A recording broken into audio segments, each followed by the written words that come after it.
नमस्ते दोस्तों। आज हम बात करने वाले हैं एक ऐसे टॉपिक पर जो मिडिल ईस्ट और ग्लोबल पॉलिटिक्स में हमेशा छाया रहता है, ईरान के मिसाइल फैक्ट्रियां। ये फैक्ट्रियां ईरान की डिफेंस इंडस्ट्री का बहुत जरूरी हिस्सा हैं और इनकी वजह से ईरान का नाम दुनिया भर में गूंजता है।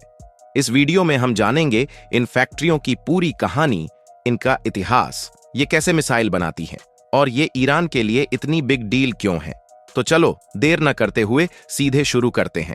लेकिन वीडियो में आगे बढ़ने से पहले हमारी आपसे रिक्वेस्ट है कि अगर आप हमारे चैनल पर पहली बार आए हैं तो प्लीज इसे सब्सक्राइब जरूर कर लीजिएगा और अगर वीडियो पसंद आए तो उसे लाइक करना मत भूलिएगा। अरे दोस्तों, ईरान की मिसाइल फैक्ट्रियां तो उसकी डिफेंस इंडस्ट्री का एकदम सुपरस्टार हिस्सा हैं और हाल के सालों में इनके बारे में तो खूब चर्चा हो रही है।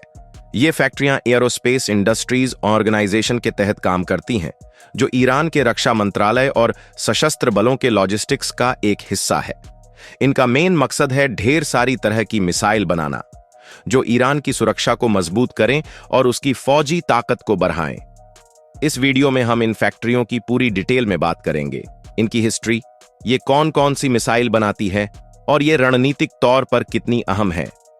ईरान ने अपना मिसाइल प्रोग्राम शुरू किया था 1980 के दशक में, जब ईरान इराक जंग चल रही थी। उस वक्त ईरान पर भारी पाबंदियां थीं और वो दूसरे देशों से आसानी से हथियार खरीद नहीं सकता था। तो ईरान ने फैसला किया कि वो अपनी मिसाइल खुद बनाएगा। शुरुआत में ईरान ने नॉर्थ कोरिया और चीन जैसे देशों की मदद ली और स्कड जैसी साधारण मिसाइल की नकल की। धीरे धीरे ईरानी एक्सपर्ट्स ने सीख लिया कि ज्यादा एडवांस और अपने दम पर मिसाइल कैसे बनाई जाए।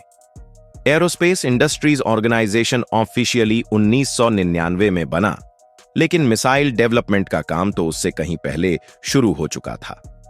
ये ऑर्गेनाइजेशन तेहरान में बेस्ड है और इसकी फैक्ट्रियां अलग अलग शहरों जैसे इस्फान, शिराज और सिरजान में फैली हुई हैं। ये फैक्ट्रियां सिर्फ मिसाइल ही नहीं बनाती, बल्कि सैटेलाइट लॉन्चर और स्पेस इक्विपमेंट भी प्रोड्यूस करती है। ईरान के मिसाइल डेवलपमेंट में एक बड़ा नाम था हसन तेहरानी मुकदम का, जिन्हें लोग अक्सर ईरान के मिसाइल प्रोग्राम का जनक कहते हैं। उन्होंने ईरान इराक जंग के दौरान मिसाइलों पर काम शुरू किया और 2011 में एक धमाके में उनकी मृत्यु तक ये काम चलता रहा। उनकी मेहनत की वजह से शहाब और फतेह जैसी मिसाइल बन पाईं। ईरान की मिसाइल फैक्ट्रियां कई तरह की मिसाइल बनाती हैं। बैलिस्टिक मिसाइल जैसे शहाब और कद्र बहुत लंबी दूरी तक जा सकती है और अपने टारगेट को हिट कर सकती है। ये मिसाइल या तो ठोस ईंधन इस्तेमाल करती हैं या तरल ईंधन, और इनका रेंज है 300 किलोमीटर से लेकर 2000 किलोमीटर से भी ज्यादा तक।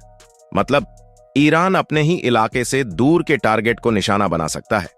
क्रूज मिसाइल भी इन फैक्ट्रियों का एक खास प्रोडक्ट है।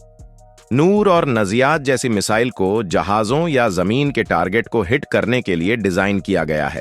ये मिसाइल बहुत सटीक होती हैं और उड़ते वक्त अपनी दिशा बदल सकती हैं। मिसाल के तौर पर मैशकात क्रूज मिसाइल का रेंज है करीब 2000 किलोमीटर और इसे खास स्ट्रैटेजिक मिशन के लिए बनाया गया है। ईरान की मिसाइल इंडस्ट्री की एक खास बात यह है कि ये अपनी मिसाइलों के लिए कच्चा माल खुद ही बनाती है। इस्फान और सिरजान जैसे इलाकों में फैक्ट्रियां तरल और ठोस ईंधन बनाती हैं, जिससे ईरान को विदेशी सोर्स पर निर्भरता बहुत कम हो जाती है। पाबंदियों के बावजूद ये फैक्ट्रियां अपनी टेक्नोलॉजी और नॉलेज के दम पर काम करती रहती है। एंटी टैंक मिसाइल भी इन फैक्ट्रियों में बनती है। तूफान और तलाश जैसी मिसाइल टैंकों और बख्तरबंद गाड़ियों को तबाह करने के लिए डिजाइन की गई है। ये मिसाइल छोटी होती है, लेकिन जंग में बहुत सटीक और ताकतवर होती है, जो दुश्मन की आगे बढ़ने की कोशिश को रोक सकती है। ईरान की मिसाइल फैक्ट्रियां हवाई रक्षा सिस्टम भी बनाती हैं। मिसाल के लिए थर्ड ऑफ खोरदाद सिस्टम दुश्मन के हवाई जहाज और मिसाइल को हवा में ही खत्म कर सकता है। ये सिस्टम बड़े शहरों और स्ट्रैटेजिक ठिकानों को बचाने के लिए इस्तेमाल होते हैं और इनका रेंज है 75 किलोमीटर तक। ईरान का एक बड़ा कमाल है प्रिसीजन गाइडेड मिसाइल का डेवलपमेंट, जैसे फतेह 300 थील। ये मिसाइल अपने टारगेट को बहुत कम गलती के साथ हिट कर सकती है। आसान शब्दों में, अगर ईरान किसी खास बिल्डिंग को निशाना बनाता है तो मिसाइल बिल्कुल उसी जगह पर जाकर लगेगी। ये फैक्ट्रियां मिसाइल बनाने के लिए हाई टेक टेक्नोलॉजी का इस्तेमाल करती हैं। मिसाइलों में रडार और लेजर गाइडेंस सिस्टम लगे होते हैं, जो उन्हें सटीक नेविगेशन और टारगेट तक पहुंचने में मदद करते हैं। ये टेक्नोलॉजी ईरान में ही डेवलप और बनाई जाती है। शुरू में नॉर्थ कोरिया और चीन ने मदद की थी, लेकिन अब खबरें हैं कि ईरान अपनी मिसाइल टेक्नोलॉजी को एक्सपोर्ट भी करता है। कहा जाता है कि ईरान ने लेबनान में हिजबुल्लाह और यमन में हूती जैसे ग्रुप्स को मिसाइल दी है। इससे पता चलता है कि ईरान अब टेक्नोलॉजी एक्सपोर्टर बन चुका है। एक बिग फैक्ट्री सिरजान में है, जहां ठोस ईंधन बनता है। ठोस ईंधन की वजह से मिसाइल को जल्दी लॉन्च किया जा सकता है और स्टोर करना भी आसान होता है। ये फैक्ट्री जुल्फिकार और फतेह जैसी एडवांस मिसाइल बनाने में बड़ा रोल निभाती है। ईरान की मिसाइल इंडस्ट्री ने 2010 से अमेरिका और पश्चिमी देशों की पाबंदियों का सामना करना किया है। एरोस्पेस इंडस्ट्रीज ऑर्गेनाइजेशन को खास तौर पर टारगेट किया गया है, लेकिन इन पाबंदियों ने ईरान की तरक्की को नहीं रोका। देश ने रिवर्स इंजीनियरिंग और अपने नॉलेज के दम पर काम जारी रखा। ईरान की मिसाइल फैक्ट्रियां स्पेस लॉन्च रॉकेट भी बनाती हैं। सिमोर्ग जैसे लॉन्च व्हीकल सैटेलाइट को अंतरिक्ष में भेजने के लिए इस्तेमाल होते हैं। इससे पता चलता है कि ये फैक्ट्रियां सिर्फ फौजी काम के लिए नहीं, बल्कि स्पेस साइंस में भी एक्टिव हैं। 2009 में सिमोर्ग की मदद से ईरान उन देशों की लिस्ट में शामिल हो गया जो सैटेलाइट लॉन्च कर सकते हैं। ये फैक्ट्रियां सिक्योरिटी की वजह से बहुत सख्ती से गार्ड की जाती हैं। चूंकि मिसाइलें संवेदनशील हथियार हैं, ईरानी सरकार सुनिश्चित करती है कि इनके बारे में ज्यादा जानकारी बाहर न आए।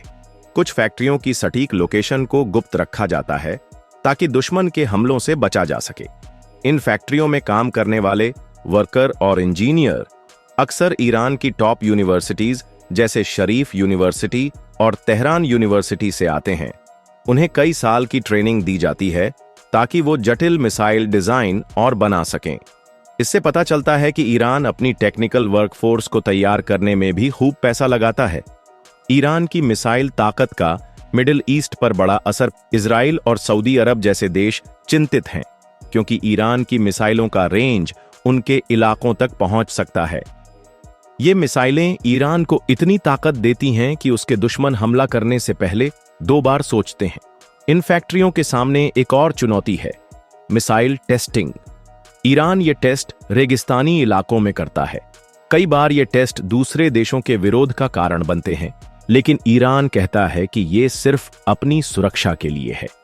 ईरान की आर्थिक दिक्कतों के बावजूद उसकी मिसाइल फैक्ट्रियों को ढेर सारा फंड मिलता है। ईरानी सरकार मानती है कि ये फैक्ट्रियां राष्ट्रीय सुरक्षा के लिए बेहद जरूरी हैं, इसलिए मुश्किल वक्त में भी ये प्रोजेक्ट रुकते नहीं हैं। ईरान की जनता में इन फैक्ट्रियों को लेकर अलग अलग राय है। कुछ लोग इन्हें देश की शान और टेक्नोलॉजी की तरक्की का प्रतीक मानते हैं, तो कुछ का कहना है कि ये पैसा एजुकेशन और हेल्थ केयर पर खर्च करना चाहिए। ये बहस ईरान में चलती रहती है। अफगानिस्तान के लोगों के लिए ईरान की मिसाइल फैक्ट्रियां एक बड़ा सबक दे सकती हैं। एक देश जो पाबंदियों और दबाव में था, उसने अपनी मेहनत से ये मुकाम हासिल किया। ये दिखाता है कि अगर मेहनत और नॉलेज हो तो किसी भी मुश्किल को पार किया जा सकता है। ईरान के पास अफगानिस्तान के मुकाबले ज्यादा रिसोर्सेज हैं, जैसे तेल और गैस, जो इन इंडस्ट्रीज को सपोर्ट करते हैं। लेकिन अफगानिस्तान के पास भी कीमती रिसोर्सेज हैं, जैसे तांबा और लोहा, जो भविष्य में अपनी इंडस्ट्रीज बनाने में काम आ सकते हैं।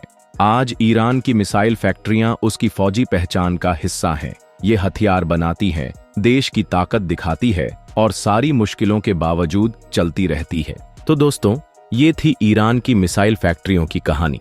एक ऐसा प्रोग्राम जो साइंस, मेहनत और स्ट्रैटेजी का जबरदस्त मिश्रण है। ईरान ने दिखा दिया कि अगर आप अपने मकसद के लिए पक्का इरादा रखते हैं तो पाबंदियां और मुश्किलें भी आपको नहीं रोक सकती। ये कहानी सिर्फ ईरान के लिए नहीं, बल्कि अफगानिस्तान जैसे देशों के लिए भी एक बड़ा लेसन है कि मेहनत और विजन से अपनी तकदीर कैसे बदली जा सकती है। दोस्तों, उम्मीद करते हैं आपको यह वीडियो अच्छा लगा होगा। वीडियो कैसा लगा कमेंट करके हमें जरूर बताइएगा। अच्छा लगा हो तो प्लीज एक लाइक का बटन दबा दीजिएगा, और अगर आप हमारे चैनल पर पहली बार आए हैं तो प्लीज इसे सब्सक्राइब करना बिल्कुल भी मत भूलिएगा।